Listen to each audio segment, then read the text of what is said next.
নমস্কার, আমি সোমা আবারও আপনাদের স্বাগত জানাচ্ছি আমার রান্নাঘরে। আজ নিয়ে এলাম একেবারে বাঙালিদের হৃদয়ের রান্না, ঘরোয়া স্টাইলে রুই মাছের কালিয়া। তো প্রথমেই এক ঝলক দেখে নিয়ে যাক।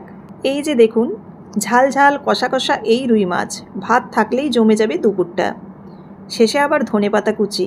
আহা, রান্নাটা যতটা সাদামাটা, স্বাদ কিন্তু ততটাই গাঢ়।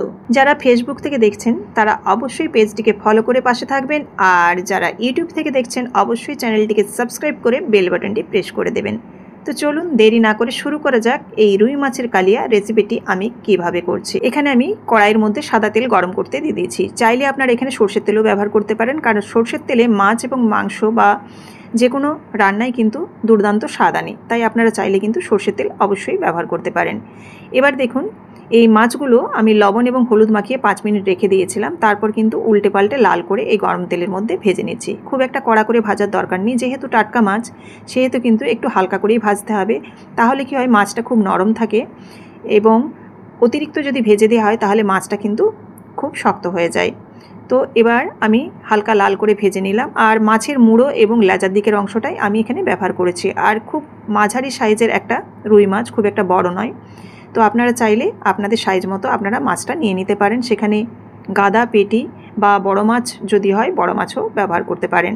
এবারে দেখুন, কড়াইয়ের মধ্যে আমি একটা গ্রেট করা পেঁয়াজকে দিয়ে দিলাম। বড় সাইজের একটা গ্রেট করা পেঁয়াজ দিয়েছি। পেঁয়াজটা গ্রেট করে দেবেন বা কুচিয়ে দেবেন, তাহলে কিন্তু রান্নার স্বাদ ভীষণ ভালো হয়। পেঁয়াজটাকে হালকা ভেজে নিলাম। ভেজে নিয়ে এখানে আমি কালারের জন্য কাশ্মীরি লঙ্কার গুঁড়ো দিলাম, আর দিয়ে দিচ্ছি হলুদ গুঁড়ো। একটু কিন্তু 1 মিনিটের মতো আমি লো ফ্লেমে নাড়াচাড়া করে নিলাম, যাতে কালারটা খুব ভালো আসে শেষের দিকে। এবার দেখুন, টমেটো দিয়ে দিচ্ছি একটা। টমেটোটা দিয়ে নাড়াচাড়া করে নেবো। নাড়াচাড়া করেই এর মধ্যে আমি দিয়ে দিচ্ছি আদা এবং রসুন বাটা। ফ্লেমটা এই অবস্থায় লো রাখতে হবে, আর আমি আদা রসুন বাটাটা দিয়েই সঙ্গে সঙ্গে জল দিয়ে দিলাম, নাহলে কিন্তু মশলাটা পুড়ে যাবে। তার উপরে আমার এখানে স্টিলের কড়াই কিন্তু খুব তাড়াতাড়ি মশলাটা ধরে যাওয়ার চান্স থাকে, সেই জন্য কিন্তু জল দিয়ে মশলাটাকে কষাতে হবে লো ফ্লেমে। এবার ধনে এবং জিরে গুঁড়ো দিয়ে দিলাম। ধনে জিরে গুঁড়োটা দিয়ে এবার মশলাটাকে কিন্তু লো ফ্লেমে আমি বেশ কিছুক্ষণ ধরে কষিয়ে নেব। এখানে আমি 2 বার মতো জল ব্যবহার করেছি, যেহেতু দেখুন স্টিলের কড়াই জলটা শুকিয়ে যাচ্ছে, সেই কারণে কিন্তু আমি কম কম করে জল দিয়ে মশলাটাকে কষাচ্ছি, মশলাটা যাতে কাঁচা গন্ধ না থাকে। মশলাটাকে লো ফ্লেমে কিন্তু আমি প্রায় 5 মিনিটের মতো এরকম কষিয়ে নিয়েছি।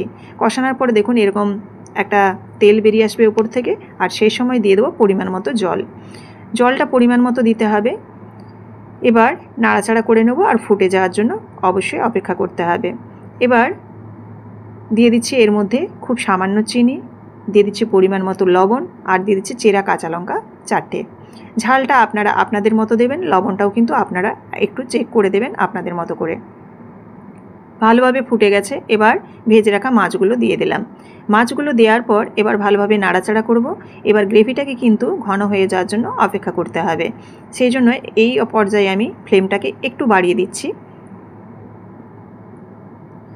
এবার ফ্লেমটা বাড়িয়ে আরও কিছুক্ষণ অপেক্ষা করলেই এই গ্রেভিটা কিন্তু বেশ কিছুটা ঘন হয়ে আসবে। দেখুন অনেকটাই কিন্তু ঘন হয়ে এসছে। এবার নাড়াচাড়া করে শেষের দিকে আমি একটু এখানে ধনেপাতা কুচি অ্যাড করব। তো ধনেপাতাটা যারা ফ্লেভারটা পছন্দ করেন তারা অবশ্যই দেবেন, দুর্দান্ত খেতে হয়। আর যারা পছন্দ করেন না তারা এই অবস্থায় কিন্তু নামিয়ে দিতে পারেন। এবার দেখুন গ্রেভিটা কিন্তু বেশ ঘন হয়ে গেছে, আর আমি উপর থেকে ধনেপাতা কুচি ছড়িয়ে দিচ্ছি। ধনেপাতা কুচি ছড়িয়ে দিয়ে বেশিক্ষণ রান্না করব না, জাস্ট একটু নাড়াচাড়া করে মিশিয়ে নিয়ে গ্যাসের ফ্লেমটাকে কিন্তু অফ করে দিতে হবে। আর এই গ্রেভিটা যেটা আছে সেটা কিন্তু আর একটু ঘন হয়ে যাবে। এবার দেখুন খুব ভালোভাবে মিশিয়ে নিয়েছি। মিশিয়ে নেওয়ার পর এবার কিন্তু গ্যাসের ফ্লেমটা অফ করে দেবো। ব্যাস, এবার কিন্তু সার্ভিং প্লেটে রেডি করার অপেক্ষা। আমি প্রত্যেক দিনই আপনাদের কিন্তু রেডি করে দেখাই সার্ভিং প্লেটে যে আমি কিভাবে সাজালাম। তো আমার রান্না আপনারা অবশ্যই দেখছেন, যদি ভালো লেগে থাকে অবশ্যই লাইক, কমেন্ট এবং শেয়ার করতে ভুলবেন না। আর ফেসবুক থেকে যদি দেখে থাকেন অবশ্যই পেজটিকে ফলো করে দেবেন, আর ইউটিউব থেকে দেখে থাকলে অবশ্যই চ্যানেলটিকে সাবস্ক্রাইব করে বেল বাটনটি প্রেস করে দেবেন। তো দেখুন কতটা সুন্দর হয়েছে, কতটা কালারফুল হয়েছে। আমি আপনাদের জন্য বিভিন্ন ধরনের রেসিপি নিয়ে আসি, সেটা বাঙালি হোক বা নন বেঙ্গলি হোক কিংবা যে কোনো ইন্ডিয়ান রেসিপি। তো অবশ্যই আপনারা আমার চ্যানেলটিকে ঘুরে দেখতে পারেন, বিভিন্ন ধরনের রেসিপি আপনারা পেয়ে যাবেন।